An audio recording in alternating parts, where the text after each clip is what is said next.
Mpenzi msikilizaji na rafiki wa Radio Maria, ni siku nyingine tena tunakutana kuzungumzia mambo ya ulinzi wa watoto. Tega sikio wasiani na kuupa. Dunia inapita, achana na mambo yake. Usikubali kukosana na mtu kwa sababu yoyote ile. Ikiwezekana umsamehe na kumwombea. Usikubali kukosana na mtu kwa sababu yoyote ile. Ikiwezekana umsamehe na kumwombea.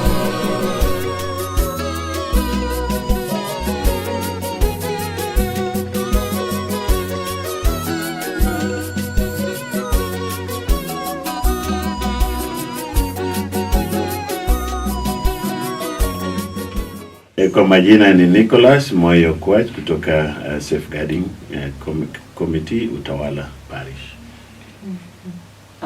Nami kwa majina naitwa Kialo Kilonzo, natoka kwa shirika linaloitwa Religious Against Human Trafficking. Trafficking. Yes. Religious Against Human Trafficking. Kwa ufupi ni RAT. Ndio. Yes. R-A-H-T. Panya. Si panya. Si panya. RAT ya RAT. RAT ya R-A-H-T. Karibu sana Kialo. Na tumefurahi kuwa nawe studioni, kwa maana leo tunataka tuzungumze mambo ya biashara ya watoto. Biashara ya watoto. Naam. Ama ulaguzi wa watoto. Ama child trafficking. Naam. Kwa sababu tunapokuja hapa kila mara tunazungumzia mambo ya safeguarding children. Na hatuwezi separate ulaguzi wa watoto na safeguarding of children, because ulaguzi wa watoto is a safeguarding issue. Yeah. Very true.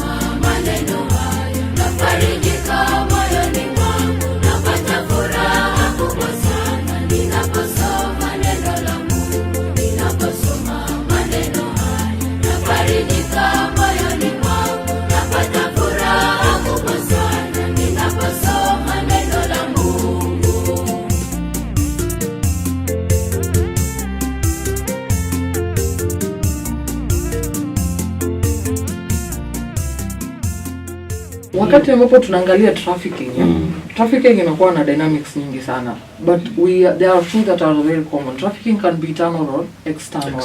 And when we're looking internally, ile ambapo inatendeka within the borders of the country.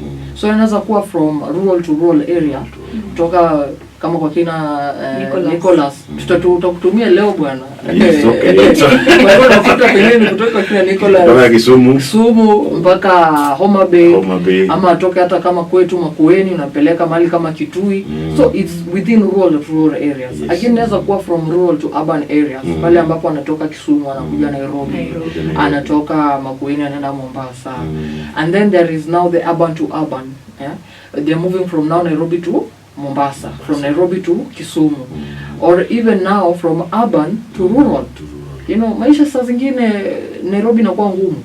So you have to send your children where? Up country to go and stay with those na shosho na buka na uncle.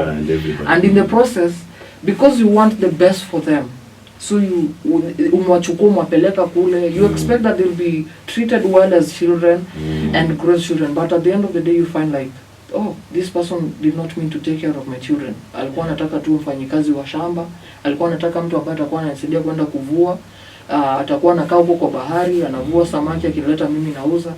So and that's and the process continues. So that is mostly internal. And then there is external. And as you know, Kenya is tunasema it's a transit country, it's a source country, and it's a destination country. And Kenya is a source country for external trafficking. Watoto wanatoka hapa Kenya wanapelekwa mahali kama Uganda, and this is much more common, especially within the borders of kamali kama Namanga kwenda Tanzania. Yes. Where you'll find like commutes kutoka Kenya kwenda Tanzania is kuvuka. So you'll find like externally again the same thing happens. being a transit country, watoto wanatoka kule let's say mali kama DRC wanapitia hapa Kenya, and then wanaenda sasa kule to their destination countries, and again being a destination country wanatoka sasa zile nchi ambazo wako wanakuja Kenya, and this is so much common in our streets today, pale ambapo unakuta we have a lot of children who are begging on the streets, but very when true. You sit very down true. And ask them, where do you come from, ama unatoka wapi? Mimi natoka Tanganyika, Tanzania, natoka mahali panaitwa Moshi. Niliambiwa naletwa shule ya pengine ni mlemavu, naletwa shule ya walemavu. Ama mwingine anakuambia mzazi wangu aliambiwa kwamba kuna mtu anaweza nisaidia hapa Kenya, akanipeana, nikakuja Kenya ili niweze kupata usaidizi. So you'll find like majority of them are from outside Kenya. And in the process now it brings in the concept of human trafficking being a dynamic business movement. Is cross border and also within the borders. Kwanza Nairobi sasa hivi wamejaa kwa estates, wanauza wanahawk, wanauza njugu, wanauza vitu vidogo vidogo hivi. Ukiwaangalia ni watoto wadogo sana. Sasa unashangaa walifikaje hapa na wakaanzaje kufanya hizi biashara za kuuza njugu sana sana na sweetie. Ama wanafanyia mtu tuseme. Sio kusema kwa sababu ni ukweli wanafanyia mtu. Because a child will never decide to one day wake up and start cooking. True. You know, a child thinks like as a child. Wajua sasa hizi tunafikiria kama watu wazima. Yule mtoto anafikiria kwenda shule, kwenda kucheza na pia kufanya nini, kukula na kulala. Because those are the basic things for the child. But at the end of the day now, amke ndo aseme sasa naenda kuuza njugu karanga. It might be a very complex situation, but no, a child cannot be able to think in such a situation because their brains are not yet as jafika ile time. So they are either forced to do it or they are told unless you do this, they are threatened to go do it. You will not even have food. Yes. Tutakupeleka polisi maana wewe ni foreigner. Naam. Yeah. Hana documents zote katika maisha yake, anakaa hivyo. Yeah. Na anafanya vile mwenye biashara anataka afanyiwe. Asante sana Wilson na Nicholas kwa that's an eye opener. Na katika trafficking, human trafficking, child trafficking, kuna vitu ulikuwa unanieleza vinaitwa components. When you are looking at components, there are different aspects that you are looking at. You are looking at movement. Yes, we are looking at recruitment. We are looking at the issue of exploitation. Na ningependa sana kuzungumzia kuhusiana, there is a wakati tunaongea kuhusu human trafficking, we are guided by the United Nations 4 Ps. And then the 5th P, which we've added as an organization, is called prayer, which is very crucial to whatever we do as a religious organization. Na wakati ambapo tunaangalia under the UN 4 Ps, the Palermo Protocol identifies child trafficking using two aspects. One is the activity and then the purpose. But ukiangalia kwa mtu mzima, there is the activity, the means and then the purpose. Kwa nini kuna tofauti pale? Kwa sababu for a child they do not consent. No, they don't have the power to consent to being exploited or to work or to even be to work as a prostitute and all that. They cannot consent to that. And then someone will ask, so what happens kwa yule ambaye hana mzazi na hana mtu ambaye anamwangalia? Then consent comes from an adult of sound mind who has now approached the child. They are the ones to consent whether this child to do what they are going to work or not. You see? And what kind of work, you see?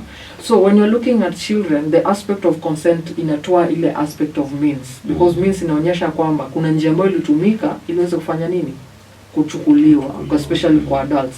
You'll find kama kwa mtu mzima kama mimi, mtu anaweza kuja niambie, by the way kuna job fulani kwa place fulani na ninaona inaweza kubenefit. Si ukuje tu tuende la uone alafu uone vile itakuwa. So I have the aspect of agreeing or not agreeing.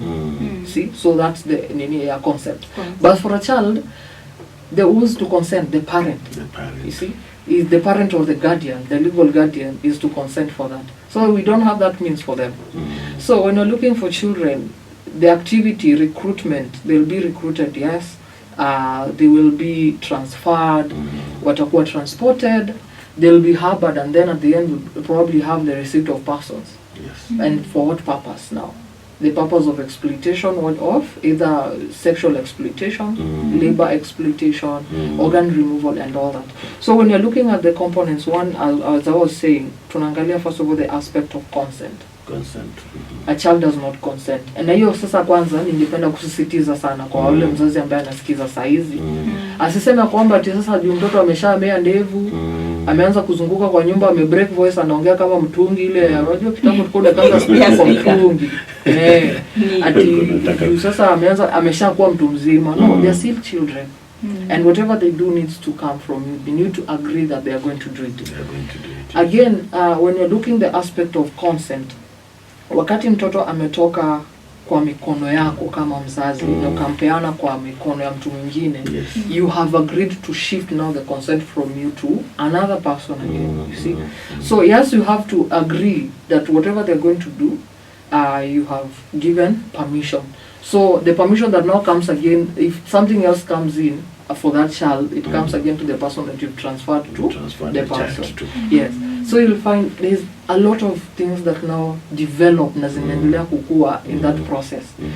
And majority of the parents huwa wanasema, mimi mtoto wangu tu aliamka asubuhi akasema hataki kwenda shule, anataka kwenda kufanya kazi. Hakuna kitu kama hiyo.